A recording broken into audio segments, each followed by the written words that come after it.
Demokrat sedihnya bukan main, apalagi AHY. Ditikung 2 kali. Pertama ditikung oleh Sandiaga dan sekarang ditikung Caimin. 2-0.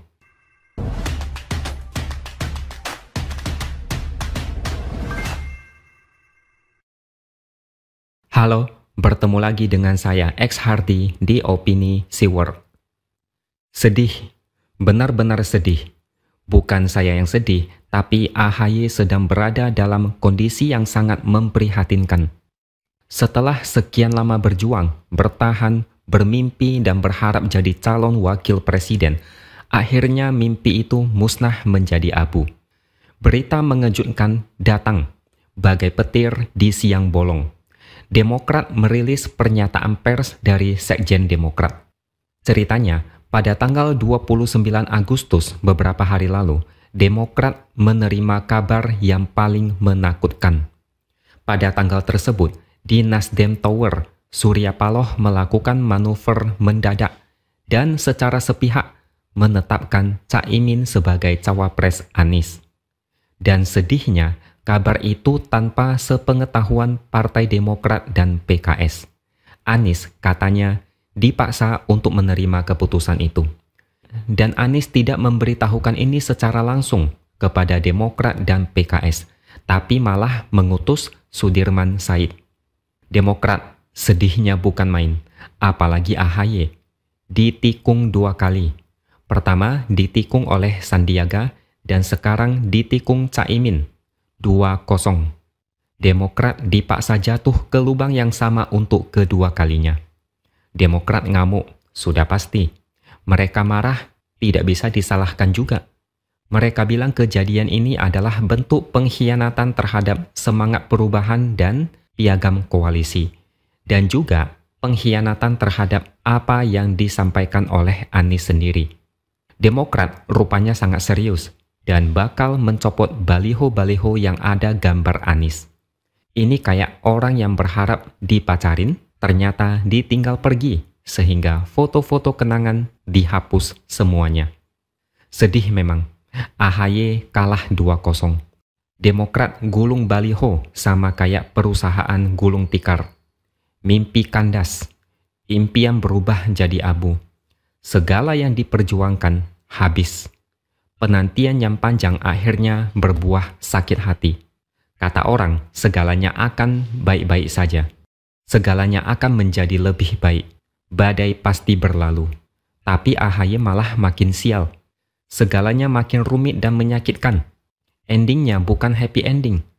Ditikung mendadak, rasanya kayak gimana gitu.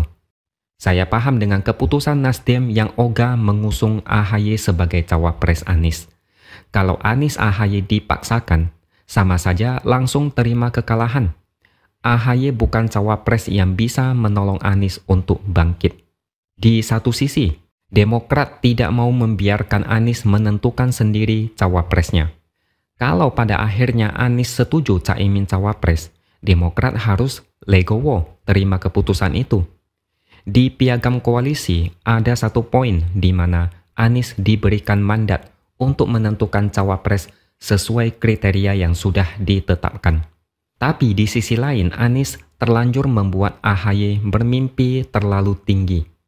Menurut pernyataan pers dari Demokrat tadi, awalnya Nasdem mengusung Anies, tapi belum cukup syarat ambang batas 20%, sehingga harus berkoalisi. Lalu pada tanggal 23 Januari 2023, Anies mengajak AHY menjemput takdir sebagai pasangan capres dan cawapres. Lalu keduanya mengajak PKS untuk koalisi. Benar atau tidak saya tidak tahu. Ini berdasarkan apa yang tertulis di pernyataan pers Partai Demokrat. Tapi ini lucu ya. Menjemput takdir katanya. Apakah beneran Anies bilang menjemput takdir? Pantesan AHY jadi bermimpi terlalu tinggi. Anies mengangkat AHY tinggi-tinggi lalu dihempaskan ke tanah. Saya penasaran semanis apa kata-kata Anies sehingga AHY jadi mabuk kepayang dan mimpinya menembus langit. Kemudian Demokrat juga mengatakan sejumlah parpol sempat membuka komunikasi politik dengan Demokrat. Mungkin PDIP salah satunya. Pada tanggal 12 Juni, Anies menghubungi AHY dan bilang begini, dia ditelepon beberapa kali oleh ibu dia dan juga guru spiritual dia agar segera berpasangan dengan AHY.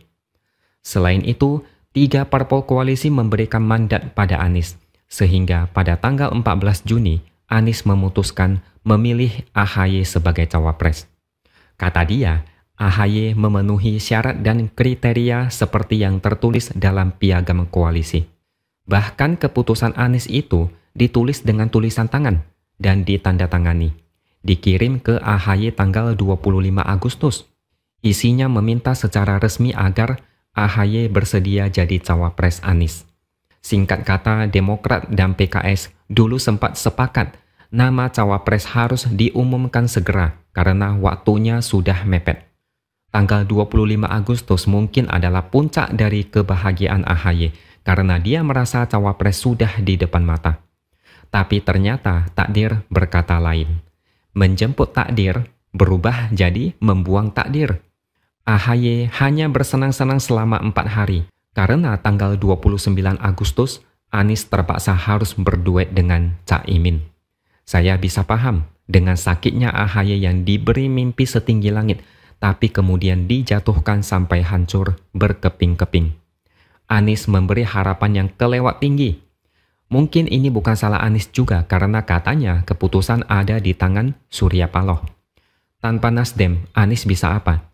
Selama ini Nasdem yang paling banyak keluar modal untuk Anies. Sisanya Demokrat dan PKS kontribusinya tidak sebesar Nasdem. Mau tidak mau Anies harus patuh pada Nasdem. Di sisi lain, tidak heran juga kalau misalnya Cak Imin mau jadi cawapres Anies karena sejak dari dulu dia selalu berharap jadi cawapres, tapi belum pernah kesampaian.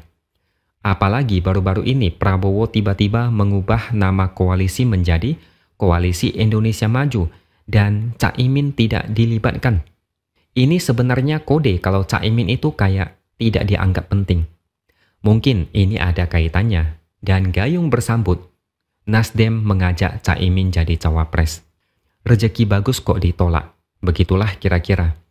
Tapi saya masih cukup terkejut dengan kabar ini. Ini kayak menonton film yang ada plot twist yang mengejutkan. Tidak disangka, ternyata AHY sebelumnya sudah ditetapkan sebagai cawapres. Tapi berubah hanya dalam beberapa hari saja. Kita saja terkejut, apalagi AHY. Mungkin ini bakalan menjadi momen yang sulit dilupakan sepanjang hidupnya. Dengan demikian, Demokrat sudah hampir dipastikan bakal keluar dari koalisi perubahan. Entah nanti Demokrat gabung ke Prabowo atau PDIP, masih belum tahu. Sedangkan PKS kelihatannya tidak akan keluar dari koalisi.